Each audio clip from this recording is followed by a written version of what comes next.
Hi. Hi, Callie. Hi, Callie Goff. How are you today? Not the best opening. Let's start again. Hi. Okay. Hi, Callie. Hi, Kaitlin. How are you? I'm good. How are you? I'm fine. I'm excited to talk about our first foreign language horror movie today on the Scream Girls podcast. CC. I took 4 years of high school Spanish. I got about 5% of the words in this movie. No bueno. I took 7 years of Italian. I don't even know how to say I know nothing because I know nothing. Gotta get that Duolingo, I guess. I gotta get that Rosetta Stone. Do they still have? I guess they must still have Rosetta Stone. Ooh. Everybody's got Duolingo, though, because it's the app and it's cheap. /free. Is that a thing? Yeah, it's like an app on your phone. It's like a little parrot is the picture, and then you do like a 10-minute, not even like a 3-minute lesson every day. Wow. And it's like the same as Rosetta Stone where it shows you pictures. Is it free? Yeah. But I've never used it long enough to know how effective it actually is, because you do have to, the trick is you do have to use it every day. Yeah.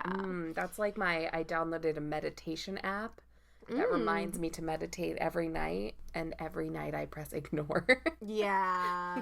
That's pretty much. I have things to do. Duolingo, they'll send you or I'm saying Duolingo, it's just Duolingo. I don't know why I'm making it Italian.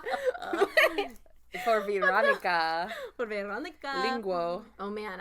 Yeah, they'll send you a emails like, don't forget to do your lesson today, and I'm just like, don't tell me what to do. Yeah. I'm not in school anymore, Fuck bitch. off, Duolingo. Having been in grad school for 2 years has made me really allergic to anything resembling a homework. Like even book clubs sometimes I'm like, ugh, Are you in a book club? I do like a casual book club with friends sometimes, and there have been a couple of occasions where I'm just like, I don't want to read this fucking book. I'm not doing it. Yeah. And I love to read, but I've got to be free in my choices. I hear you. Generally. We have a lot of movies to watch. I've only been watching horror movies for the past 2 months. I know. Well, I downloaded Hulu. Oh, did you? And I've been watching every episode of The Real Housewives of New York, which is like, what am I spending my time doing? This is what I'm spending my time doing? Decompressing. You're right. Brain off. It's fine, because you are putting a lot of thought into these horror films that we're watching, and it's a dark place to go weekly. Am. Though I have to say, Veronica, I didn't take my usual 10 pages of notes. I only took 3 pages of notes. Wow. Yeah, I didn't take as many either. But it doesn't matter because I left my notebook on my coffee table, so I'm going from the brain only today. Oh my word, we're in trouble. Off the old we're noggin. not gonna know what the plot is. Well, I have the Wikipedia synopsis up. If we get in trouble, it'll be okay. Yeah. What else is going on? Have you seen anything else good? I mean, I just keep seeing I know I asked you the question and then I immediately answered. Without even a break. I went to see Deadpool 2 how was weekend. It was good. I'm not here to critique Deadpool, but it was too meta. Yeah. They've gone really far in the meta direction. I have to tell you, my sister was deeply upset by Deadpool, but she's a comic book fan and she loves Deadpool the character, and she was very upset by it. Well, I don't want to give any spoilers, but the treatment of women in that film she did not approve of. As plot devices. Yes. Not that they were treated disrespectfully, overtly, but... Yes, I hear that. But she had the same critique about it being kind of too jokey and meta, and too meta. She said it was kind of lazy in that way. Yeah, I was looking forward for it to be over because I wanted pizza. That's how I feel about most films and plays. Yeah. I'm always just sort of thinking about the meal I'm going to eat after. What's the end game? The end game being meatballs. I got to be honest with you. I'm thinking about the chicken and rice casserole that's in my fridge that I'm going to eat after this. I haven't eaten lunch, and I don't even know what's on the horizon in terms of food. The world is my oyster. Oh my gosh. Maybe oysters. But anyway, so at Deadpool, the Hereditary trailer came on again, and holy fuck, Caitlin, I don't know if I can see this movie. I think we have to, though, because it's going to be trending. Toni Collette. And Toni Collette. Is it the little girl from Matilda? Yes. Broadway peeps. The abridged Matilda.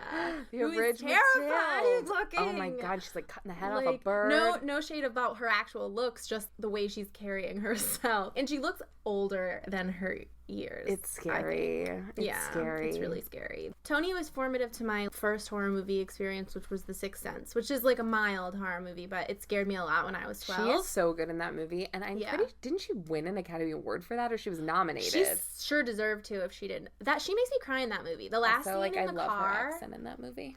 She's a fucking pro. She's Australian. She can do anything. All right. Well, this isn't about the last Toni Collette. scene in the car with the bumblebee. I know. Do I make her proud.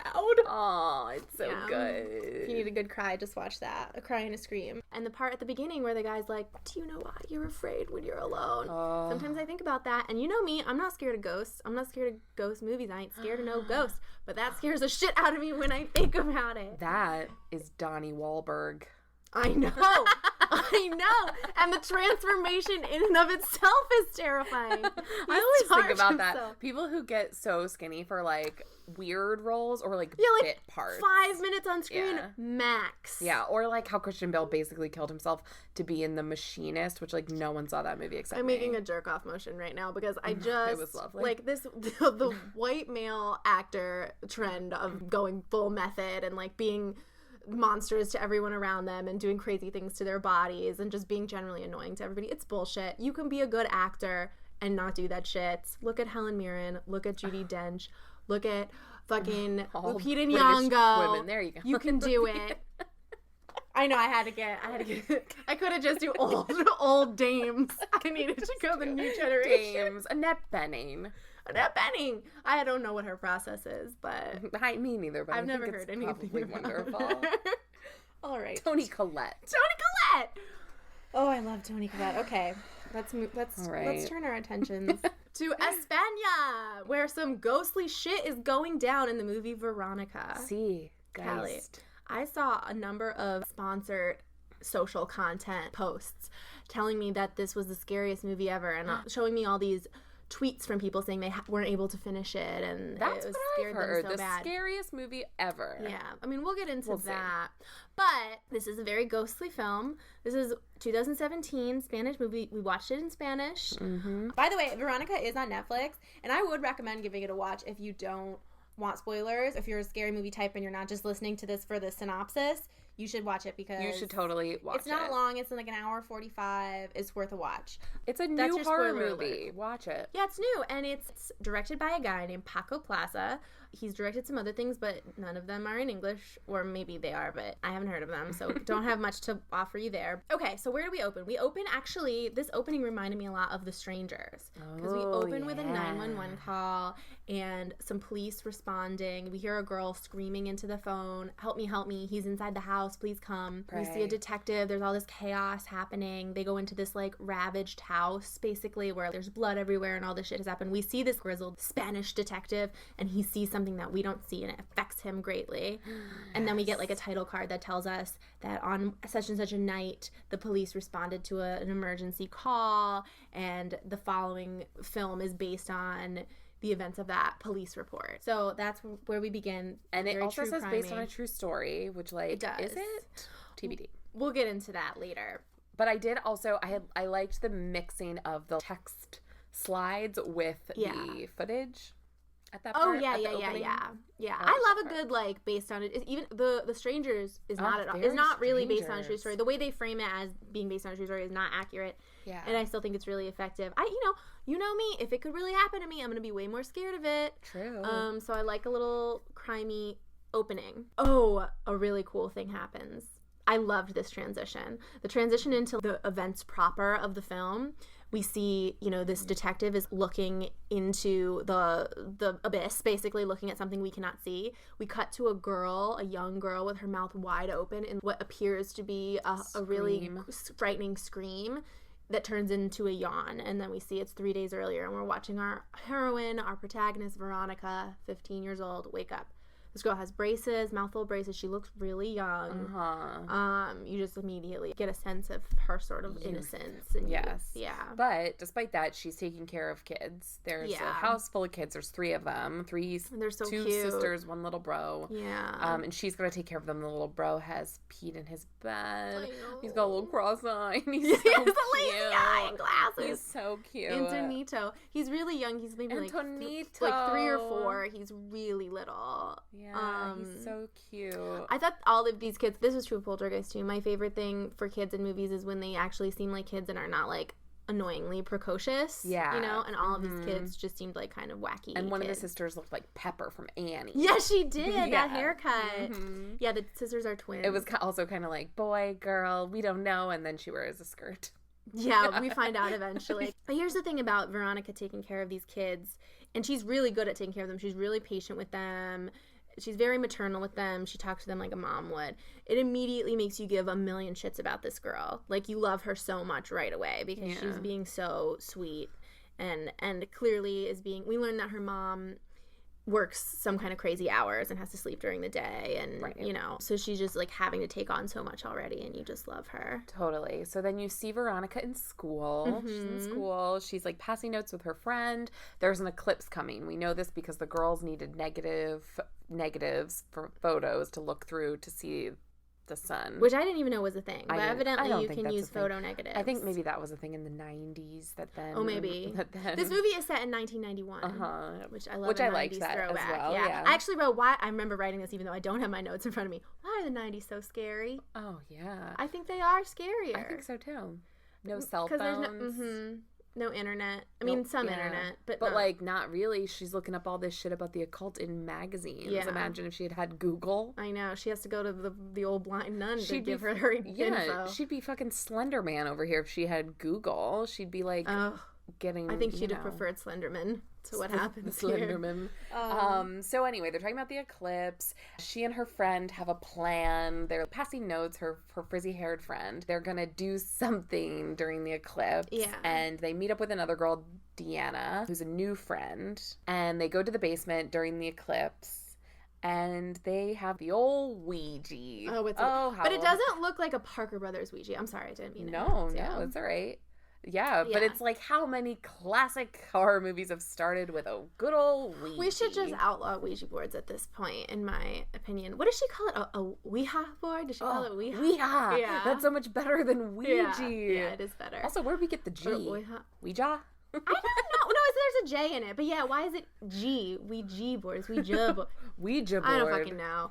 But it looks kind of legit. Yeah. Now, an important thing is that this is kind of throwaway, but while they're in the lecture passing notes, the nun is preaching them about how ancient civilizations used to like do human sacrifices during eclipses to summon dark spirits. Yes, and darkness reigned over light. La la la. Yeah. Anyway, these girls are doing Ouija. Did I ever tell you about the story of? No. I mean, I should really be traumatized watching horror movies, but so I was like, I must have been 7 or 8, staying over a friend's house. And my friend, she shall not be named, but her parents were often out of town or going out. And I went over to her house for sleepover. And unbeknownst to my parents, her parents went out that night and they got us a babysitter. Oh, okay. And I remember being really freaked out though because I didn't know the babysitter. Her brother was kind of mean. Her older brother was kind of a jerk. And so I was a little scared of him.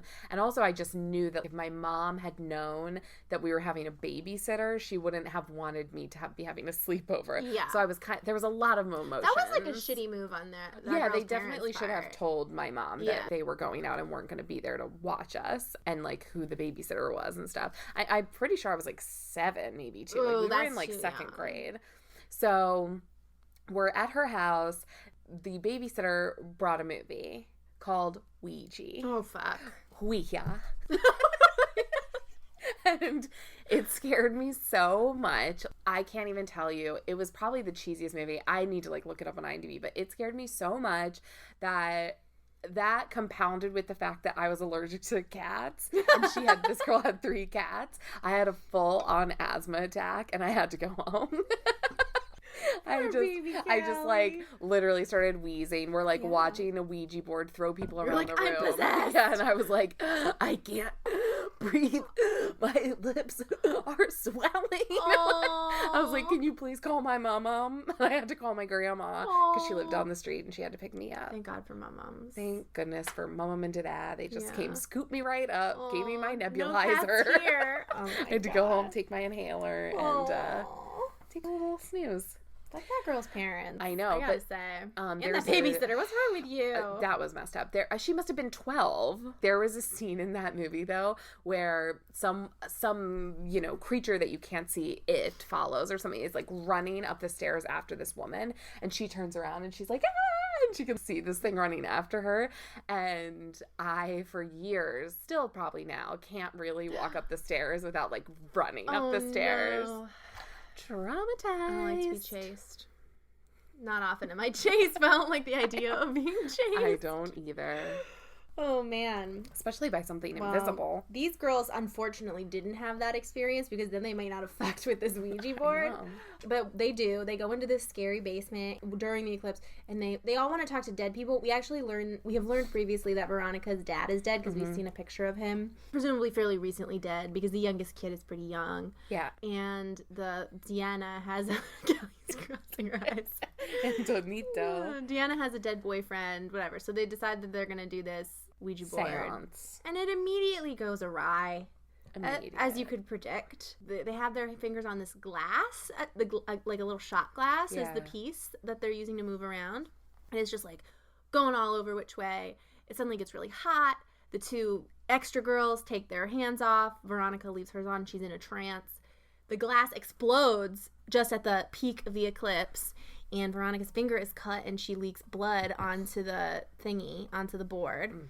Which, nasty. Never a good thing to put on a Ouija board probably is blood. Of all the fluids, I would say that's the worst one. And then she passes out. There's like an explosion basically. I don't remember this. Fire. Some shit happens. Yeah. She starts whispering and her friend Rosa can't get her to answer her. Yeah. She whispers something in Rosa's ear which we do not hear. And then wakes up with this horrifying demonic scream. Now, the screams that this girl gives us are so scary because she's so thin and angular and she's got a mouthful of metal. Braces. And it just looks monstrous. I mean, if you just want to look up the poster for the movie, you'll get an example. I don't think I even saw it. I'm gonna you look can it get up an example right now. of the scream. It's fucked up. Also, I just love that. I can't think of another horror movie with a kid with braces like that. Yeah, it's very effective and creepy. I had braces, and they were terrible. Oh, me too. I wouldn't have wanted to die with them still on. Okay, so this having happened, Veronica goes to the nurse. We find out that she... has not had her period. Yeah, she's 15. So this is like a Carrie situation. Yeah. Which, we'll get into the period thing later. I know, I'm interested to hear your thoughts about, like, because we've talked about sort of prepubescent girls and what that means. Well, I think it's definitely, I mean, it's one of those tropes of, like, a pubescent girl, a girl on the cusp of sort of sexuality, and a girl who already is so mature but not physically. Right. Is this, like... I mean, it's all kind of a weird metaphor for, like, the tempestuousness of puberty in general, but it takes a very sinister turn. And, and the use of female biology to make those points is a little weird to me. Yeah. We'll get into it more later. Okay. Because there's a scene that I had some issues with. Yeah. But we see our girl. What happens then? Oh, she goes and picks up the kids. Well, first of all, then we see, she goes to pick up the kids. We meet Sister Death. Oh. There is a blind-ass nun in this movie. Blind nun. With milky white eyes. Yeah. And I wrote, blind nun, okay. I was like, that nun has terrible cataracts. That's literally what I thought. The nun with the cataracts knows something. She knows something. Of course, she's a blind nun. But it's a little bit extra. Yeah. As far as, like, also, like, movie, she horror fully movie looks like the nun from The Conjuring, too. Yeah, she does. I mean, nuns are a very common horror thing. Yeah. Like, nuns are scary because it's the inversion of holiness. Yeah. You know, and they're mean and severe. And also there's a thing about weird sexual, like, spinsterishness energy that's weird. I don't know. Yeah, I haven't unpacked it fully. I don't know about this nun. I don't know what the nun. She's not very useful. She's not very useful. She's useful to us in terms of, like, exposition a little. Yeah, not but she's very useful no use to poor Veronica. No. But we'll get into it. She goes home with her kids, her sibling kids. She tries to put the Ouija board away, and it is not being put away. It's not having it. So she tries to put it on the shelf. It falls down. She tries to put it on the shelf again. It falls down. She finally tucks it under the bed, which, like, what the fuck? Girl. Throw it out the window. Yeah, burn that shit. Go, like, Happy Death Day. Throw it out the window. Just along with all your belongings. Just, like, get it out of there. Yeah, she leaves it. She says to her she has, like, a stuffed snake, and she says, you keep an eye on it. She puts it under her bed. That's it was cute. But she puts it under her bed, which is the worst place I would think you would want to put it. Worst place. I wouldn't want to put it on my bed. But that's what she does. Shove it in a closet. Out of sight, out of mind. Well, she tried to put it up on the shelf and it fell off. So true. Anyway, so then this part scared the shit out of me. I did like this, yes. She's having dinner with her siblings. They're eating, like, meatballs or whatever. Meatballs. And she goes into, like, a weird epileptic sort of trance where her hand is just shaking. She's got the meatball up on a fork and her hand just starts shaking. She's, like, slowly bringing it to her mouth. The kids are just chattering away. Finally, they stop and notice that she's being weird. And so all the action stops. She puts it in her mouth and gets the sauce all over her chin and then sort of spits it up. Yeah, they said, like, you threw up, sort of. So she was kind of, like, throwing up as she's eating the meatball. It's really gross. By the way, Simon and I had meatballs for dinner.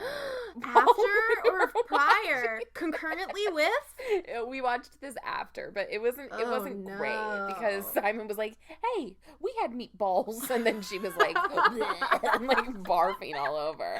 But I truly have never seen anything like that moment in a horror movie. Well, barf is a thing. You know, like, barf is a thing. In The Exorcist, she barfs up that split pea soup. True. But this is different than that because that's like it also wasn't clear she was barfing. No, it wasn't. It was, and it just the mess of it, like this beautiful young girl, and then she's just got like this red sauce all over her face. Yeah. It's like wrong. It's sort of like in It Follows. It's embarrassing a little bit. It like looks really wrong. And then she comes to and she's like, "What happened?" Yeah. She doesn't remember having sort of wigged out, which is scary. She's like, "Did I just eat a meatball?" Yeah. Did I just barf up a meatball? A half-masticated meatball? So then later on in the night, it's bath time for little Antonito, the baby. Well, first of all, her friends are ditching her. Oh, yeah, that's sad. Rosa calls and bails on plans that they had, and she finds out that Rosa's hanging out with Deanna instead. Not nice. No, it's not nice. But then there's Antonito in the bathtub. Singing a little jingle for something called Kaea I forget what it is. Santea. Santea is the name of it. It's a cleaning product. And it is totally, I didn't know this until I looked it up, but it's, I met him on a Monday and my heart stood still. Run. I did not pick that up at all, but you're correct. It is. Yeah. That's so weird. I guess they just, like, in Spain, maybe they don't have that song, or maybe this is a made-up jingle. Spanish listeners, is Santea a real thing? And did they rip off the song to do Run for the jingle? But they're singing this little jingle. And then Veronica hears a sound outside, so she leaves her little brother in the bathroom, and the door shuts of its own volition. She gets locked out of the bathroom. We start hearing Antonito screaming for her. She finally gets back into the bathroom, and the water is scalding hot. Someone has turned the water on burning scalding this poor hot. babe. And he's all burned, and he has little red marks. Which I was like, get out of the tub. I know, he's dumb. Children are very stupid. They don't really have a sense of cause and effect. Yeah. But she gets him out, and she tells him later, I'm sorry that I turned the water on too hot. And he says, it wasn't you. It wasn't you. He's so cute. I can't stand it. He's painfully cute. And then he's like, I won't pee the bed tomorrow. Well, he's lying. He's a liar. Yeah, but he does say that, and it's very cute. Then she's in the kitchen chilling out. This is when we first hear Santea. We hear the real Santea. Santea. The TV comes on of its own accord. Yes. Of course. Always. It's a common Always trick. Electricity. Well, ghosts are electrical, as we learned from Poltergeist. Yes. So she goes to bed finally. This was another of the scariest Did you parts see the thing in the TV? No. What happened?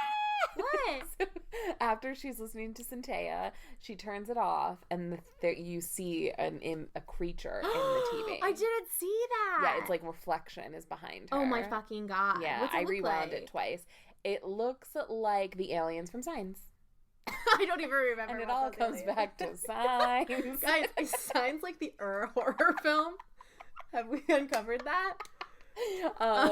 It just like looks like a man. Yeah. Oh my God. Yeah. I rewound it because I was like, look at that thing in the TV. I'm gonna look because it's on Netflix, so I can do that easily. It was scary. That's very scary.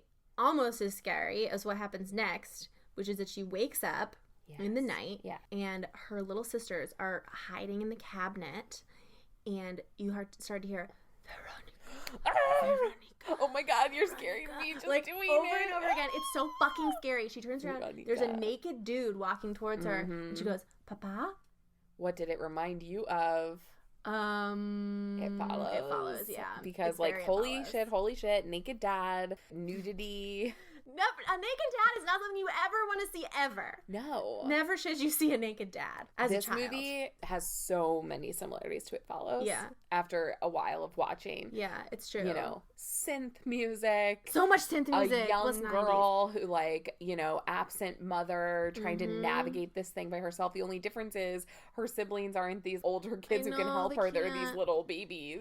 And there's no like actual sex in it. It's all just sort of like her coming of age physically. But I mean, this is a thing though, right? Especially in horror movies that star children or like folk stories that are about children as their POV characters. Never are the adults effective people or able to help them. They're always isolated and having to figure it out on their own, which is a weird thing. And like later on, literally, when she tells her mom, I was like, well, that's why you don't tell your parents. I know. Here's a PSA though. If some shit is happening to you and you think a ghost is after you, definitely tell your parents and tell a counselor and tell a teacher, like, and a doctor. It's yoursexlife.org. Like, do something. Definitely tell somebody if you're seeing ghosts. You better tell somebody. We're just going to say. But yeah, in movies, it's never a good idea because adults are all asshats. But so this happens. She sees her dad, and then her dad turns into some like demon, and then these arms come out from the bed and pull her down. And it was really scary. It was kind of like, scary. And it was very suggestive of sort of a sexual abuse sort of thing, in my opinion. I mean, seeing her dad naked. I mean, and we don't get the impression that her dad ever was that way, but it's just like it's a combo of very bad images that make you feel bad. Yes. Bad. And then she wakes up. Just a dream. Dreaming. No trub. Just a dream. Dreaming. I forget what happens next. She goes to school. Well, she goes to school. They're late. They're late. Yeah. She runs the kiddos to school. Her friend is in class. Her friend is ignoring her. Yeah. Her friend Rosa has moved on to Deanna, which is a thing, you know. It's like, it was a thing. But also, like, some shit went down to catalyze this. You know what I mean? Yeah. Like, Rosa's freaked out. Rosa's freaked Veronica. out. Well, I wrote, I wouldn't want to be friends with that purse-lipped bitch anyway. But Deanna seems cool. Also, Rosa looks like the doctor from Grey's Anatomy. Which one? The one who hooks up with Callie Torres. I stopped watching after season 2. She's season 2, I think. She's a heart doctor, cardiologist. No. That's not in season 2. Oh, it must be season 3. Yeah. She is also in Silence of the Lambs. Okay. The young woman that ends up down the hole. Oh, the girl. Oh. Mm-hmm. She does look like her. You're right. Looks with like that her, right? mop of curly hair. Yeah, she does look like her. Oh, man, I love that movie. Yeah. So then Veronica goes down to the basement to get the Ouija board to get the picture of her dad, which she accidentally left down there. And while she's down there, she sees Sister Death. The blind nun. And Sister Death's talking to her about French toast. I don't know. Yeah, it was a lot. The one thing I did notice about Sister Death is she lights a cigarette while the other one is still lit, which, like, in my smoking days had done. Like, I would use my lit cigarette to light my next cigarette, cool. Which is, like, the coolest thing you could do. Like, so chain smoking. So I was like, I'm with you, Sister Death. Sister Death, I did like that she was smoking. I've never seen a smoking nun in a film before. And she offers Veronica a cigarette, which Veronica... declines. So she like gives her a little exposition, but I didn't pay that much attention to it. But it basically was like, when you did this Ouija thing, someone answered your call and now it walks with you. Right. And you got to protect your sibs. Yeah. Doesn't really gives her a little blessing, but doesn't really tell her how she can get rid of the thing. Yeah, she gets real close to her. Real vague. She sniffs blows her. Smoke on her and then sniffs Gives her. Gives her a sniff. And then she says, run, run, run. Maybe you'll get away. I liked that too. Corre. Okay, so she goes to death. Nothing happens. So she tells her you have to protect your siblings. So Veronica goes home. She reads about stuff in her occult magazines, which at the time I was like, why do they have so many magazines about the occult? But then I realized Veronica's buying them. Yeah, she's like into the occult. Because she's basically me when The Craft came out. And I would sit and light all my like chocolate-scented candles because I only had chocolate-scented candles from Bed Bath & Beyond. Not Bed Bath & Beyond. That's not very Bath witchy. Bath & Body Works. Oh, yeah. Important distinction. And I would like listen to Sarah McLachlan and try and make myself levitate. Did every woman our age have that phase? For me, it was not The Craft, though. It was Buffy, because Willow and Tara start experimenting with witchcraft and lesbianism. Oh. Turns out it's not an experiment after all. It's just a way of life. So much is clear how we ship lesbian relationships in every episode. It's because that Buffy. Oh my god, actually there's like a recurring thing that happens where Veronica sees a neighbor girl across the way, and she looks at her really wistfully, and at first I got really excited because I was like, she has a crush on a neighbor girl. But we learn as it goes on that she's just more like wistful about the fact that this girl gets to have an adolescence and both her parents are there and she's like just dancing around like no responsibilities. Oh, that's why. I think that's why. Because you're so insightful, Kaitlin. That is totally why. When she's looking at her in the morning and the girl's just like dancing and singing out. And Veronica kind of starts to do it, but meanwhile she's like burning toast or whatever she's doing on the stove because she has to take care of 3 kids. Urine-soaked sheets. Poor baby. Poor baby. That's awful. So, okay. It's also crazy that is a lot of people's lives. Yeah. Like, that's not even really a made-up, that's not like a wild thing. Like, a lot of people take care of their siblings like that. It must be so hard. And for the parents, too. I am going to hate on the mom quite a bit as we get into it, but I don't hate on her for working these hours. She has her husband's dead. She lives in Madrid. I can't imagine that's a cheap city to live in. No. She's got 3 friggin' kids to take care of. And she like runs 4 kids. 3 little kids and then Veronica. And she like runs a bar. I mean, my God, I don't have any kids and I'm exhausted. I'm going to go home and eat some casserole and fall into bed. I couldn't even bring myself to watch this movie. Watch this movie attentively. I'm going to take care of 3 kids? Yeah. No, so it's just a crazy situation. I don't know. Got me thinking. It's sad. Got me grateful for my own adolescence. Me too. Glad my grandma could take care of us. Thanks, Grandma. Yeah, thanks, Mom. My grandma won't listen to this because I swear too much. She's not allowed.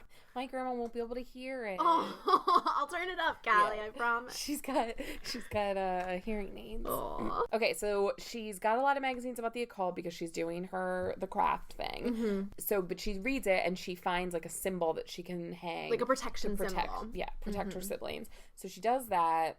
The neighbor comes, the bitchy neighbor, whose name I can't remember, but I liked it at the time. Josefa. Yeah. Oh, I love it.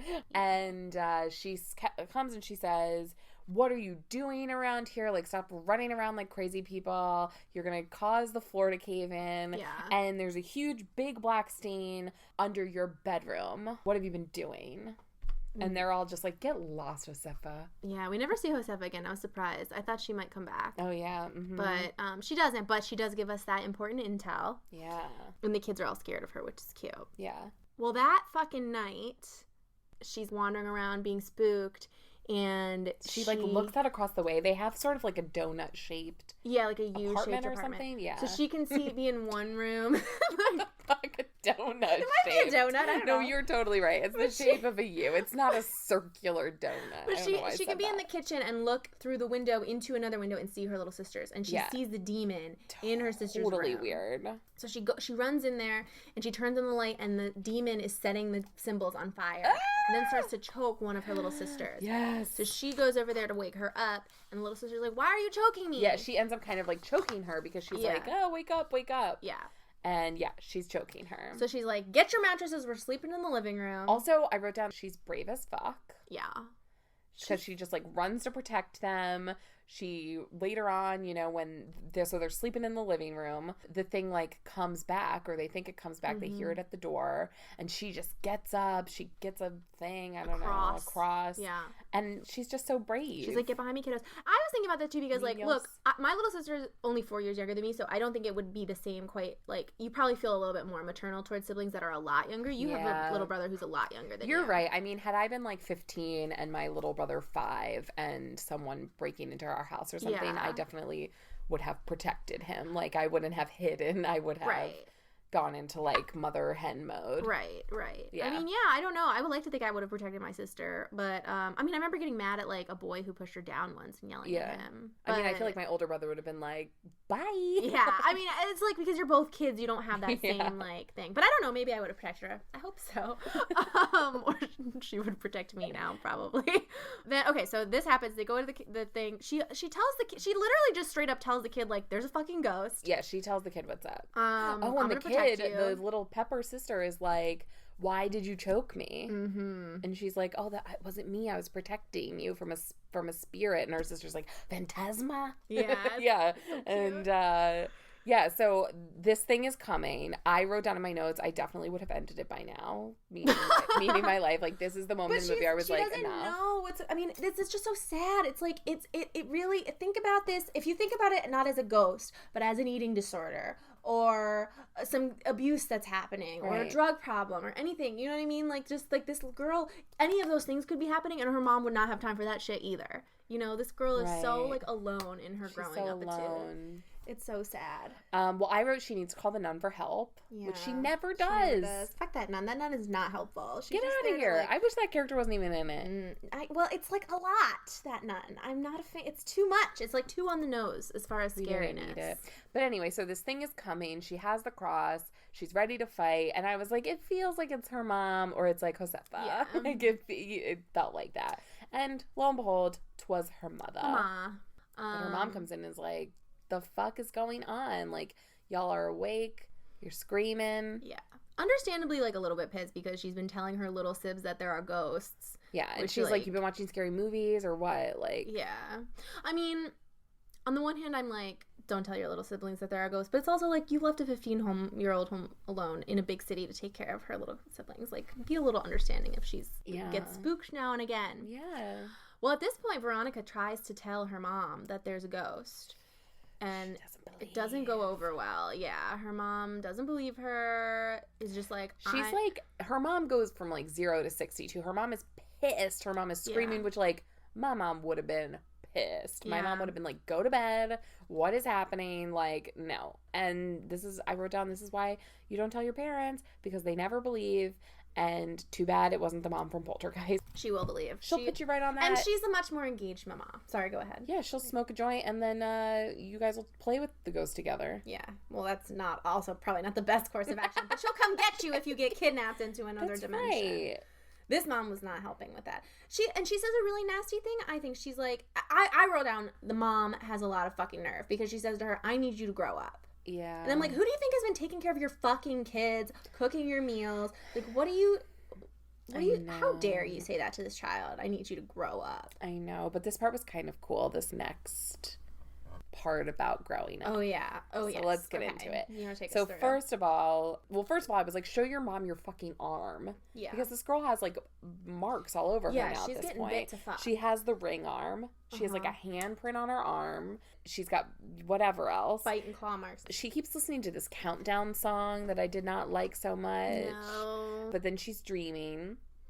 Or I knew right away, like, she's dreaming. Yeah. And the siblings come in and they start biting her, which is disgusting. And then the mom comes in and they start, like, ripping her flesh off. Yeah, it's like, gross. Eating her alive. And then the mom is like, I need you to grow up. And we see blood sort of, like, flower from her nether regions. Yes. And she wakes up. Now, I had written down that it was clear when it was a dream. Mm-hmm. Very clear. Even the first time she was dreaming, I was like, oh, she's definitely dreaming. And I feel like that always kind of makes the stakes a little lower. Yeah. I mean, take some of the first one I did not necessarily realize was a dream until she fell back on the bed. And I was like, well, this is too early for some horrible shit to happen. Yeah. So it's probably a dream. You just never see Veronica. Yeah, it's like, oh, no, it's called Antonito. I wish it was called Antonito. But and it's just like him playing Simon Says and being like, oh yeah, Antonito's playing that game Simon Zendaya, like with like the lights. Zendaya. You know that game? Well, you know that Simon game, Says, yeah. And it has like, it goes beep beep beep, and you have to push it like with it. But I thought it was really cool, especially in the scene where the little girl, she like chokes the little girl or whatever, because it was a really creative way to play with light in an organic way. It was also just like a perfect 90s throwback. Oh, and, I mean, we could have had a light bright and that would have been like a light bright's not as epitome of what if it was the clown? Oh no. The clown light bright. We already have a blind nun. So she wakes up and the way she got up was really freaky. Did you remember this? So she like it's hard to describe it. She sits up out of bed and she's standing. Yeah. Like she's already standing. Yeah. Like the camera kind of follows her. Oh, yeah. It was a really cool shot. Yes, I do remember that. It was neat. And it was very freaky. So anyway, she got her period in the night. And I thought the way that she notices the period, like the way the stain has configured itself is very realistic. It's never like a perfect patch. I was like, been there, baby. Oh, yeah. Oh, yeah. But here's this scene. This is the scene that I had some issue with because this moment is treated with such spookitude. Like the blood stain on the bed.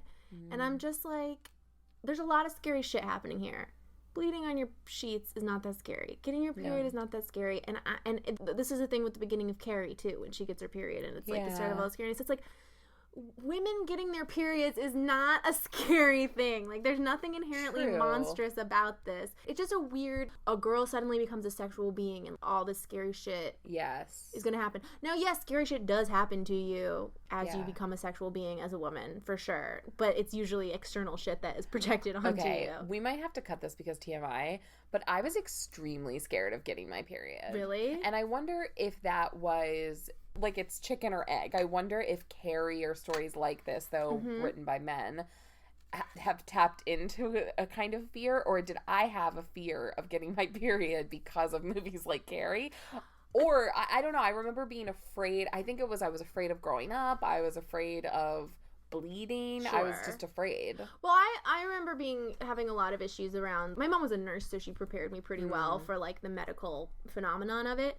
But I remember being like, oh God, I don't know how to be in my body right now. Like, how do I take a shower? Yeah. Like, I have to be really careful. Oh my God, school. How do I take a shower? Yeah. I literally was like, I'm dying. Like, a tampon? Yeah. What do you mean? Oh my God. I got my period when I was 11. Also, like, I wasn't 15. I was 11. So I was, like, one of the first. I was a baby, basically. And can you imagine 11? That's so really baby. Yeah. And I was turning 12, but I think I hadn't turned 12 yet. And I got my period in school. I went to the nurse, told her. No, I didn't even tell her. I told her I had a stomach ache. I had to go home. My grandpa came to pick me up. My grandpa. Oh, God. So I was like, my tummy hurts. And he was like, oh, I'm sorry. And we went home, and I, like, grabbed my mom. And I was like, Mom, it happened. Aww. And she had stocked the house just in case, because by that point I had, like, little boobies, and it was coming. So she was ready for it. But I then put on my nightgown, my long nightgown, and I laid in bed like an invalid. And, like, she brought me soup. I watched Into the Woods on VHS, and my mom came home. She literally was like, you're not dying. And I was like, this is how I live 1 week out of the month. I mean, I do agree that, you know, when I'm on my period, I'm like, give me all the chocolate, be nice to me. You know what I mean? Like, but don't be scared of it. Don't be disgusted by it. Yeah, no. Like, I think this comes from a very male fear and disgust of, not this scene necessarily, I don't know, but it is, like, dudes are grossed out by periods. I mean, not all of them now, but a lot is I would love to, like, hear what Stephen King says about that scene. I'm gonna have to read about that Carrie scene. Because I guess that is more Carrie's own fear, though, right? She's afraid of what she doesn't know what it is. Yeah, she doesn't know what it is. But the other girls are like, plug it up, plug it. Like, it's a very scary scene. They're, like, throwing tampons at her.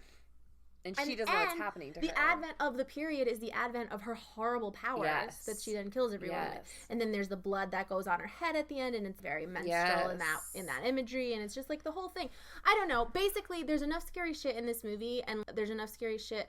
I don't know. I mean, what do you think it meant? Why was this even part of it? I don't know. I mean, I guess if we're looking just at really it as, like, coming of age. It's hard. Coming of age is hard, and puberty is hard. You know, because she's not very sexualized in any way. No. She's very innocent. She doesn't have a love interest, like, nothing like that. So, I mean, you know, we can look at it as just and I do think there is symbol something of her coming. But she's 15, so why doesn't she already have her period? Well, I do think also there is something to the fact that, as you said, she is this mothering figure, and yet she hasn't even reached physical, you know, maturity. Right. So I'm not totally, like, slamming this movie for that scene, but it just really gave me pause as to the use of... It just seemed like maybe it could have meant more, or maybe it just shouldn't have been there. I don't know, because it was just sort of this ambiguous part of the story. I don't know. Yeah.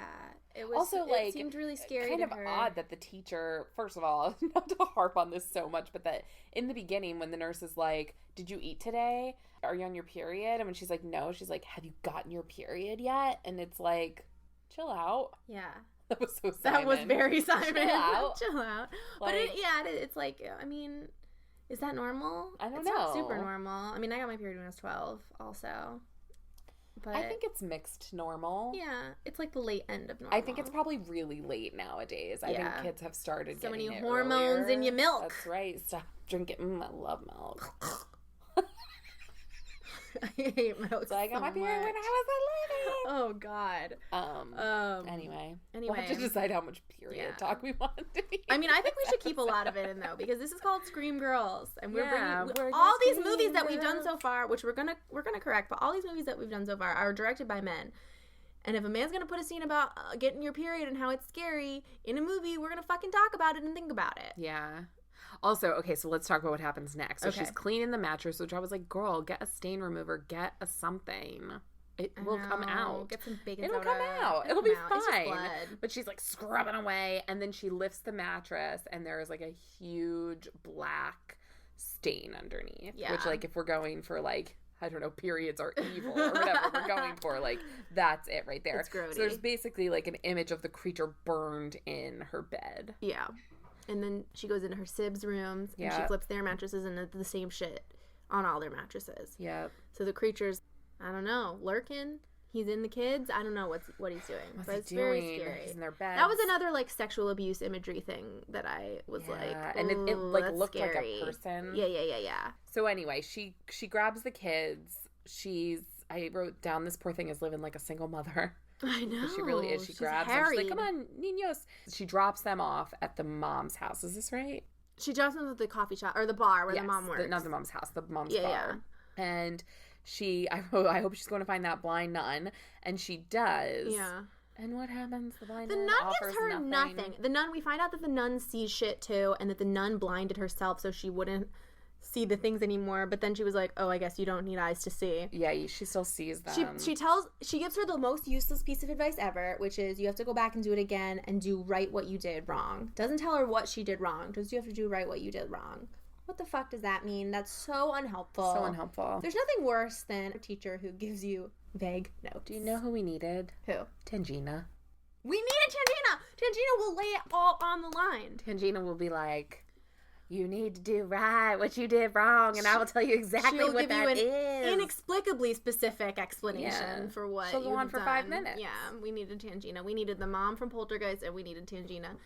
Well, too bad. Poltergeist could have really helped things. I know. So anyway, she goes to buy another occult magazine attached to a Ouija board so she can see what she did wrong. And then what did you think of this part? Or did you even notice it when she's walking on the magazine pages? It really took me out of the movie. It was unlike anything that we had seen. It was very odd. I didn't like it. It was a very It wasn't scary, choice. And it was just jarringly incongruous with the rest of the movie. It was kind of like charade. It reminded me of like a Hitchcock type thing, but none of the rest of this movie was stylized in that way. So like very strange. Yeah. She learns that she didn't say goodbye to the spirit. So, I mean, this book is probably bullshit is the thing. Do you know what I mean? Like, this is just some book she got at a store, but she's very naive. She's a little girl, and she thinks that it will help. So she decides, she goes and tries to find Rosa, and she's like, Rosa, we got to recreate the seance. She tries to get Rosa and Deanna, whatever. They're having a party that she was not invited to.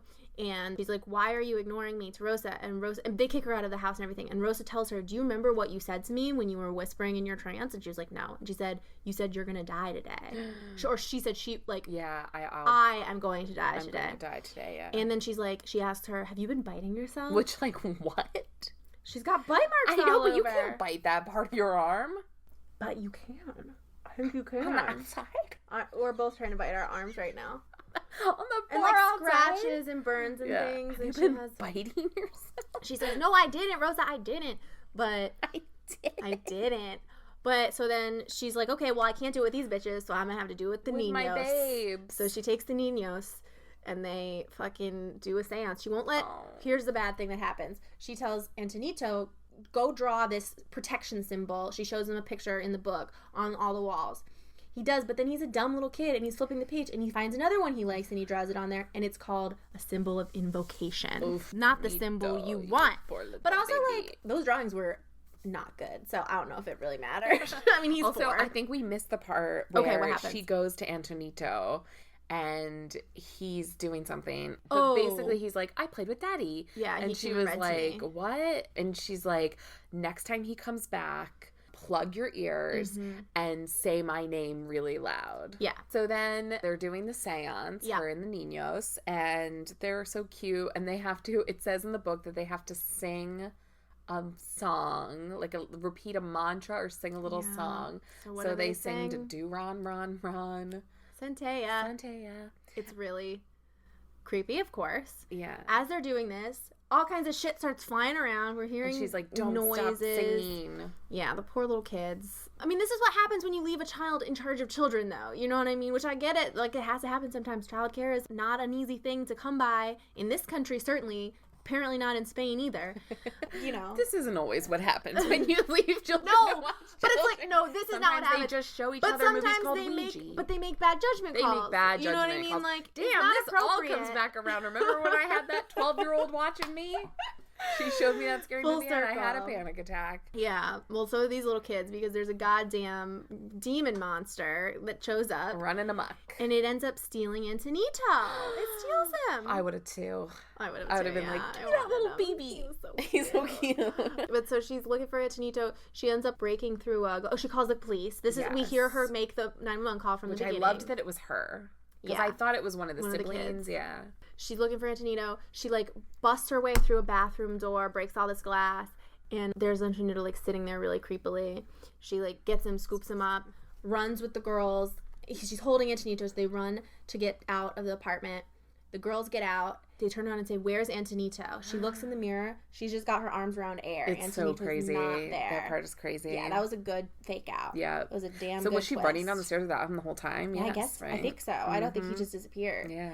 So she's like, fuck, I gotta go back and get Antonito. So the girls are safe, thank God. And at this point, we see the mom come back. The mom sees the girls. Oh, by the way, this is, at one point, Veronica, when she's come to pick the kids up from the restaurant, she's like, please come home. It doesn't come when you're there. And she's like, I can't. Don't be silly, blah, blah, blah. But you know what? Tomorrow we'll go on a picnic and it'll be fine. Wow. Well, tomorrow you won't wet the bed. The mom knows that when she sees these ambulances and these police cars, she's like, she just gets that mama intuition. Finally. Something has gone wrong. And she goes home. So she's got the girls. Veronica goes back to the house. She finds Antonito sitting there. Vero. With his ears closed. He'll just say, is that how he says her name? Vero. Yeah, they all call her Vero is her nickname. And she's like, Antonito, and he goes, no. It's so sweet. And then, now here is what I'm going to say. I had thought, some things have been happening in this movie that made me think this was going to be a turn of the screw scenario where she was crazy and hallucinating things. And I was like, fuck that. But then I was like, but the kids are experiencing things. Yeah. And Rosa experienced something. Well, it is kind of a turn of the screw situation. Because what we learn, we're flashing back to all this stuff. She did leave the water on too hot. She did choke her little sister. She did bite herself. But she did bit herself? Well, we didn't see that, but I'm assuming she was doing it to herself. You can't bite that part here. Well, just scratch yourself, Callie. Whatever. The point is, she did it because she is possessed by the demon. Yes, it walks with her. It's literally inside her body. In her. And she's been hurting the niños under the influence of the creature thing, demon. Yeah. So that's really sad. She picks and it goes back all the way to the Ouija when it first shoots across the thing, and it's from that moment she's just in its possession. She's got it. So she has in her hand, which this scares the shit. Anytime anybody uses glass or a razor or anything as a weapon in a movie, it scares me so bad. I don't like the chance of cutting themselves. No. There's an episode of Bob's Burgers where Bob is chopping tomatoes and it looks like he's going to cut his finger, and he does. And I can't watch it. I hate it. I cannot watch it. I can't watch people shave in movies because I always feel like they're going to cut themselves. And if they don't, I'm like, ugh. Why'd you do that to me? Yeah. She has this big shard of glass. She realizes, and she does, Callie, what we say we're always going to do, or she tries to do it. Kill yourself. She lifts up the shard because she's like, I got to protect Antonito. Yeah. I gotta and she kill says this something thing. like, it's me, or something like that. Yeah. She drives it home for us. Right. She tries to stab herself with the shard. But she tries to stab herself with the shard. She can't. She can't because the demon takes over. Yeah. Demon comes out, sticks its demon hand down her throat. The detective shows up, and we finally see what he saw at the beginning. Yeah, which is her bent back in half like Carrot's leg, Carrot stick but leg. But suspended in a way that she couldn't hold her own body. And I thought this was, I was like, please see her possessed. Holy shit, that is so cool. Yeah. And then the mom runs in.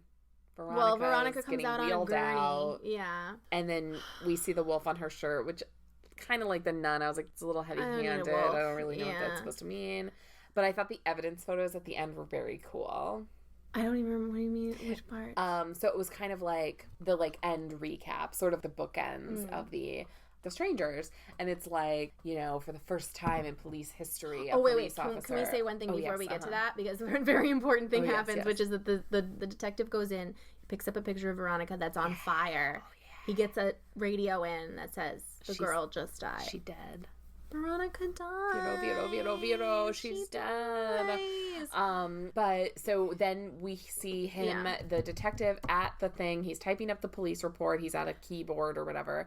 And it's like, for the first time in police history in Madrid, a police officer acknowledged seeing paranormal activity in their police report, which is wild. And then it sort of had evidence photos at the end, so it was like the cracked mirror and the picture on fire and all this stuff. I thought that was really cool. Yeah, they frame it as a real thing, and that's the end for our Vero, for our Veronica. Vero the hero. So before we get into what we rated it, I will just give one piece of like,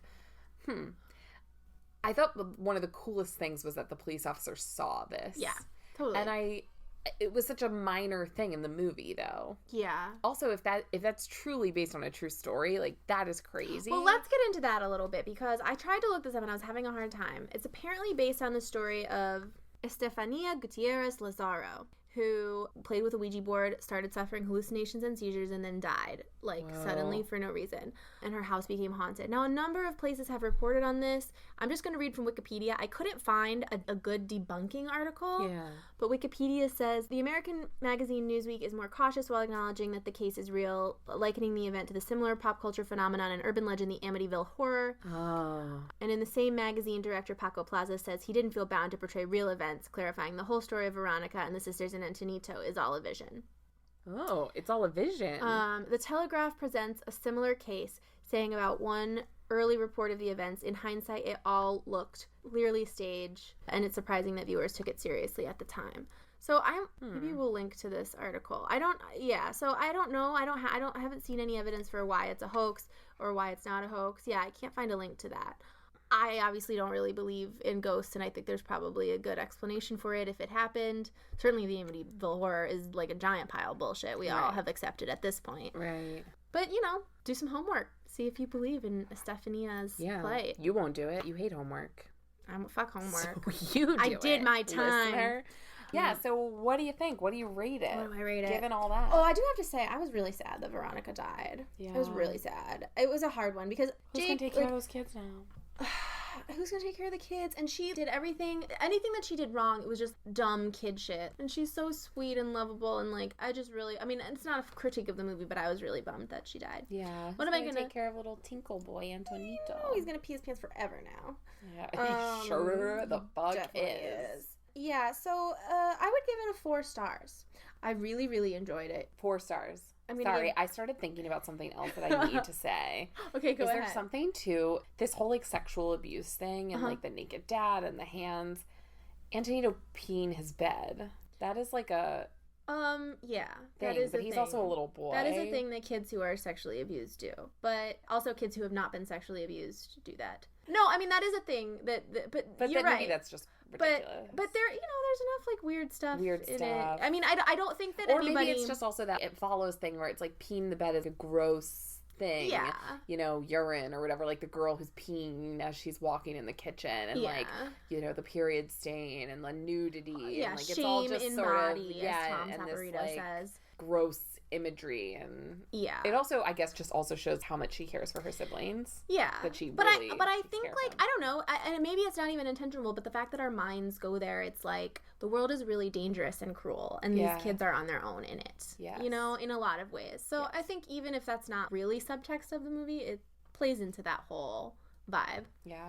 Okay, I'm sorry to have interrupted. No, it's okay. 4 stars. I really liked it. I thought it was really beautifully done, really well acted. I was really engaged in it emotionally from the beginning. I think because Veronica is such a compelling character and the relationship between the kids was so compelling. I just thought it was a really well told ghost story. I'm gonna give it 4 scream emojis. It was not the scariest movie I've ever seen, for fuck's sake. Even, and I'm biased, I don't think that ghost stories are as scary as others, whatever, but no. It was scary. It had some really good scares. It had some really gross imagery. This movie's not much scarier than It Follows. It's maybe a little scarier than It Follows. It made me think that people are very scared of possession movies. I hear all the time that, The Exorcist for our parents' generation. Yeah. My mom has told me that is the scariest movie she's ever seen, The Exorcist. So people are very freaked out by that. I'm less so. Me too. With possession. God is dead. No, I'm not going to say that. No. No, but it just feels like, knock on wood, like, you know, it's not the strangers. It's not something that would happen to us. Right. You know, we're not playing with Ouija boards. I think we have less, like, Catholic guilt than previous generations. Yes. You know, not to my family's not Catholic, but yeah, I don't got a lot of religiosity guilt, right? You know, with me, and I think older generations do carry around a lot of stuff that maybe makes these kinds of movies scarier. Totally makes a blind nun really effective. Yes, blind smoking nun. Yeah, so that's interesting. Yeah, I think it's good. I think it's definitely. I mean, I watched it during the day because I was watching it alone, so. If I'd watched it at night, I probably would have been a lot more spooked. Yeah. It's spooky. It's scary. It's got some good stuff in it. Yeah. I liked it. I would give it a watch. What do you think? Veronica. That part was really scary. Yeah, that was very scary. I give it 4. I give it 4 stars for sure. It, again, reminded me a lot of It Follows in a good way. I liked having a strong female protagonist. Yeah. And I'll give it, 4 ghost faces. It was pretty scary. If we could round up, I would give it like 4.5 ghost faces maybe. Do you know what I mean? Because I do think it's scarier than It Follows. Yeah. But it's not as scary as The Descent. Yes. For example. Yeah, I mean, it's on Netflix for goodness sake. Yeah. So like, give it a watch. Turn off all the lights. Do that. Don't do what I did. And cook yourself up some meatballs in a crock pot. Don't drink any milk. And then give it a go. Yeah. Yeah, I liked it a lot. Me too. And it was our first foreign language. Yeah, we did it. We're so smart, Callie. We're so worldly. So smart. Zendaya. All right. Zendaya. What was that product? It's like, I think like a Pine Sol or not a Pine Sol, like a Lysol or something. It was like, it gives me time to do the things I want to do. Tell us, people of Spain. And where can they tell us? They could tell us on Twitter or Instagram or Facebook at ScreamGirlsPod, and they can email us and give us their thoughts at screamgirlspodcast@gmail.com. You can also send us recommendations. If you like this podcast, please do us a solid and rate it and review it. Like, write a little review. Please. Write a 1-sentence review that says, I like this podcast. Like, literally, because it just, literally the just numbers of it. Put a ghost face emoji. You don't have to say anything. Give us your rating in a review. Face emoji. Yeah. We need it. We need the help on iTunes. Because it will, just the numbers of it will help us get bumped up in the charts. And what you can also do is tell a friend. Oh my God, tell a friend. Please tell a friend. Word of mouth, guys and gals. Okay, don't play with any Ouija boards. Mm-hmm. If you're seeing ghosts, do tell an adult. And if they don't believe you, tell another adult. Yes, and don't look directly at an eclipse. Yeah, that's our takeaway. So, buenas noches, or dias, depending on what time of day you're listening to this. Niños.